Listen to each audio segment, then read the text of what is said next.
Hey everyone, I'm Adam. And I'm Jenny. Welcome back to the English Way podcast, where we help you speak English naturally through real conversations. And today's topic is one that every single person can relate to. That's right. We're talking about family. Family relationships, childhood memories, family gatherings, funny family stories, and some common English expressions that native speakers use when talking about family. Whether you come from a big family, a small family, or somewhere in between, today's conversation will give you lots of useful English you can actually use in real life. And trust me, family conversations are some of the most common conversations you'll have in English. Absolutely. People often ask questions like, do you have any siblings? Are you close to your family? Who are you most similar to in your family? Or my personal favorite, which family member causes the most trouble? Adam, that sounds very specific. Because every family has one. Fair point. Before we start, tell us in the comments. Do you have brothers or sisters? And what's your favorite family memory? Even one sentence is great English practice. Okay, Jenny, let's start with a simple question. When someone asks you about your family, what do you usually say? Usually something simple. I come from a close-knit family. Ooh, that's a great expression. Let's pause there. A close-knit family is a family whose members have strong relationships and support one another. Exactly. You spend time together. You care about each other. You stay connected. For example, my family is very close-knit. We talk almost every day. I love that expression because it sounds much more natural than simply saying, my family is close. Right. So, Adam, would you describe your family as close-knit? Definitely. We're not perfect. We argue. We disagree. But if someone needs help, everybody shows up. That's family. Exactly. Actually, one thing I noticed as I got older is that family relationships change. That's very true. When you're a child, your parents seem to know everything. They feel like superheroes. And then you become an adult and realize they were figuring things out as they went. That realization hits hard. I remember calling my dad one day for advice about something. What happened? He said, honestly, son, I'm making this up too. No, Yes. For 25 years, I thought he had all the answers.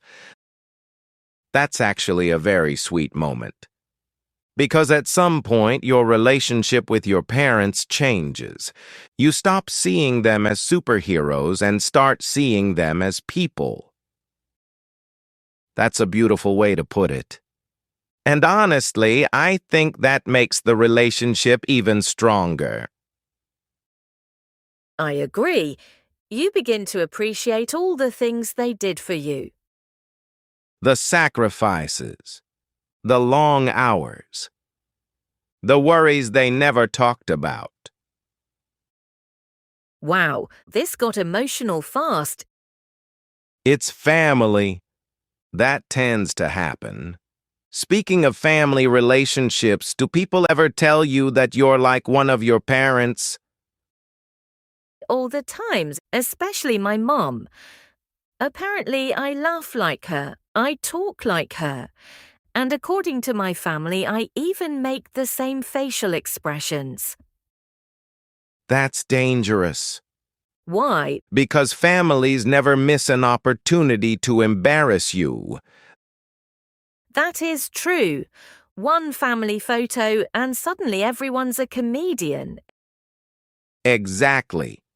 You know what expression I hear a lot? She's the spitting image of her mother. That's a wonderful expression.